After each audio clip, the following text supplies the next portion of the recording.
Samajwadi party की सरकार थी। उस समाजवादी पार्टी सरकार में राम भुआल मंत्री थे और उसी समय दिन दहाड़े बड़हलगंज चौराहे पे मेरे भाई को गोली मारा गई। इसलिए मैं आपके चैनल के माध्यम से बताना चाहता हूं कि ये सरकार एकदम फेल है। जीरो टॉलरेंस एक कहावत है, एकदम इसका कोई मतलब नहीं है। अरे इससे पहले तो समाजवादी पार्टी की भी सरकार थी, वहां भी नहीं न्याय मिला, यानी किसी सरकार में जो है कानून व्यवस्था सही। माननीय उच्च न्यायालय का आदेश है कि इस मुकदमे को 6 महीने के अंदर डिस्पोजल किया जाए, परंतु ये 6 महीना नहीं 8 महीना हो गया।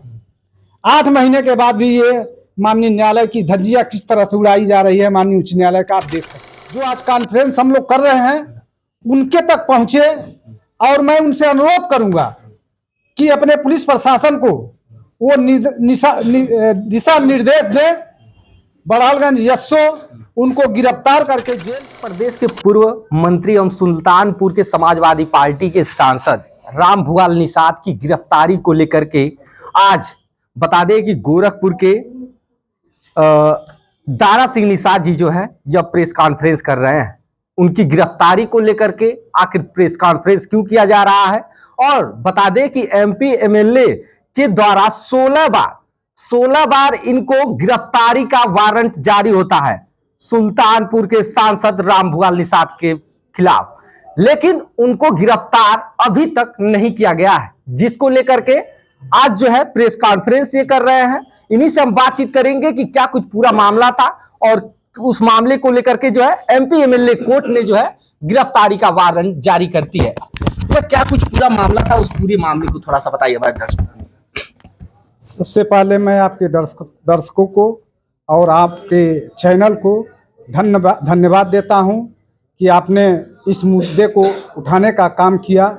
ये मामला मैं आपको बता दूं, सन 17 तारीख है, 17/11/2004 का मामला है। समाजवादी पार्टी की सरकार थी। उस समाजवादी पार्टी सरकार में राम भुआल मंत्री थे और उसी समय दिन दहाड़े बड़हलगंज चौराहे पे मेरे भाई को गोली मारा गया था। उसी मामले को लेकर के बड़हलगंज थाने में एक मुकदमा दर्ज हुआ था। वह मामला चार्जशीट होकर के माननीय न्यायालय में आ गया और न्यायालय में आने के बाद उनके खिलाफ गिरफ्तारी का वारंट चल रहा है। उनके खिलाफ गवाही उनको देना है, लेकिन 31/10/2005 से लेकर के 2025 से आज तक लेकर के उनको 16वीं बार वारंट जारी हुआ है माननीय न्यायालय द्वारा, परंतु वह न्यायालय में नहीं आ रहे हैं।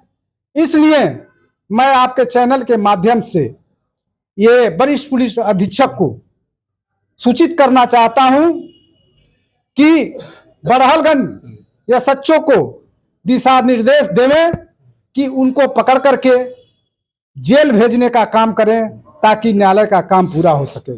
क्या न्यायालय के आदेशों की धज्जियां उड़ाई जा रही हैं? एकदम धज्जियां उड़ाई जा रही है। मैं आपको एक कॉपी दिखा रहा हूं, ये देख लीजिए। माननीय उच्च न्यायालय का आदेश है कि इस मुकदमे को 6 महीने के अंदर डिस्पोजल किया जाए, परंतु ये 6 महीना नहीं 8 महीना हो गया। 8 महीने के बाद भी ये माननीय न्यायालय की धज्जियां किस तरह से उड़ाई जा रही है माननीय उच्च न्यायालय का, आप देख सकते हैं। 8 महीने के बाद भी इसका पालन नहीं हो चुका। अच्छा, जैसा कि इसमें लिखा हुआ है 31/10/2025 से और अब तक 16 बार एमपी एमएलए कोर्ट से गिरफ्तारी का वारंट जारी होता है। 16 बार, आखिर कहां लग रहा है कि कानून व्यवस्था लचर हो गई है? अब ये तो आपके सामने है, ये देख लीजिए, मैं आपको दिखा रहा हूँ। नहीं, सामने जैसे वर्तमान सरकार में यह कहा जा रहा है कि कानून व्यवस्था जो है बहुत ही तगड़ी हो चुकी है, माफिया प्रदेश छोड़ करके भाग गए हैं, लेकिन अगर इस तरीके के मामले अगर सामने आ रहे हैं तो कहीं ना कहीं सवाल तो खड़े होते ही हैं। एकदम सवाल है, सरकार के खिलाफ सवाल है। मैं आपको बता देना चाहता हूं कि उत्तर प्रदेश के मुख्यमंत्री श्री योगी आदित्यनाथ कहते हैं कि जीरो टॉलरेंस पे काम हो रहा है, परंतु यहाँ देख लीजिए, इनके घर में, इनके नगर में इतना बड़ा अपराधी राम भुआल निषाद है, उसके खिलाफ कम से कम 30 मुकदमे दर्ज हैं। उसके खिलाफ माननीय न्यायालय द्वारा 16 बार कोर्ट द्वारा वारंट गया, लेकिन पुलिस अभी तक गिरफ्तार नहीं कर पाई। इसलिए मैं आपके चैनल के माध्यम से बताना चाहता हूं कि ये सरकार एकदम फेल है। जीरो टॉलरेंस एक कहावत है, एकदम इसका कोई मतलब नहीं है। अरे इससे पहले तो समाजवादी पार्टी की भी सरकार थी, वहां भी नहीं न्याय मिला। यानी किसी सरकार में जो है कानून व्यवस्था सही नहीं है इस हिसाब से। देखिए, समाजवादी पार्टी तो गुंडों की सरकार है। आप देख लीजिए, इनके खिलाफ कम से कम 30 मुकदमे हैं। तो समाजवादी पार्टी का तो एक वो कहावत है कि जितना बड़ा अपराधी उतना बड़ा समाजवादी। तो उसमें तो न्याय का कोई प्रश्न नहीं उठता है, लेकिन इस सरकार में भी मुझे न्याय नहीं मिल रहा है। क्या महाराज जी पे भरोसा है, इस प्रेस कॉन्फ्रेंस पे भरोसा है कि आपको जो है न्याय मिल जाएगा? मैं यह कोशिश कर रहा हूं आपके चैनल के माध्यम से कि यह बात जो आज कॉन्फ्रेंस हम लोग कर रहे हैं उनके तक पहुंचे, और मैं उनसे अनुरोध करूंगा कि अपने पुलिस प्रशासन को वो दिशा निर्देश दे, बड़हलगंज एसओ उनको गिरफ्तार करके जेल भेजे, ताकि कोर्ट की कार्रवाई हो सके, संविधान की रक्षा हो सके। ये मैं उनसे अपील करता हूं। अच्छा, ये वर्तमान में समाजवादी पार्टी में सांसद है अखिलेश यादव से भी कुछ कहना चाहेंगे?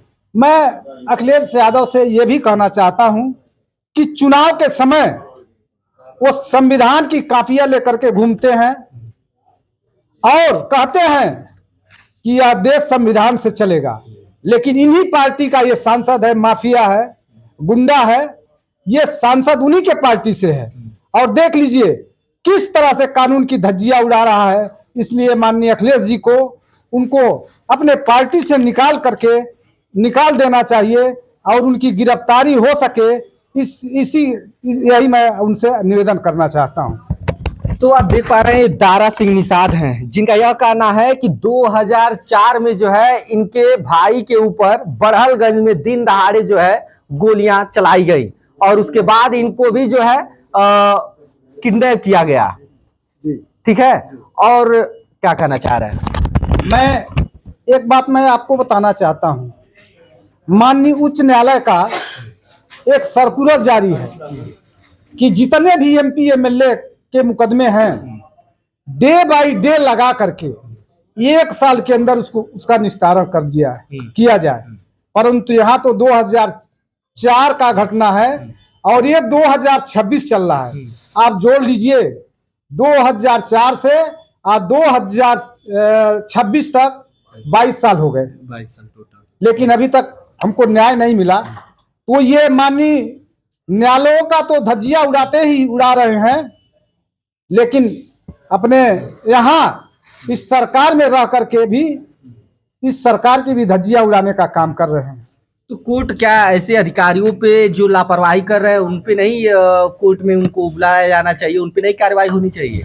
देखिए, माननीय न्यायालय द्वारा 16 बार वारंट इनके द्वारा भेजा गया है, तो माननीय न्यायालय तो अपना काम कर ही रही है, लेकिन जो यहाँ की पुलिस प्रशासन है वो गिरफ्तार करके जिस दिन ले आ देगी उस दिन नियम कानून का पालन हो जाएगा, कोर्ट की कार्रवाई पूरी हो जाएगी। चलिए, ये 22 साल से जो है न्याय के लिए भटक रहे हैं, अब देखना होगा कि इनको न्याय आखिर कब मिलता है। बाकी इस पूरे प्रकरण को लेकर के आप क्या सोचते हैं, आपकी क्या प्रतिक्रिया है, वो आप हमें कमेंट बॉक्स में कमेंट करके जरूर बताइएगा। फिर मिलते हैं अन्य किसी खबर और अपडेट के साथ, तब तक के लिए जय हिंद।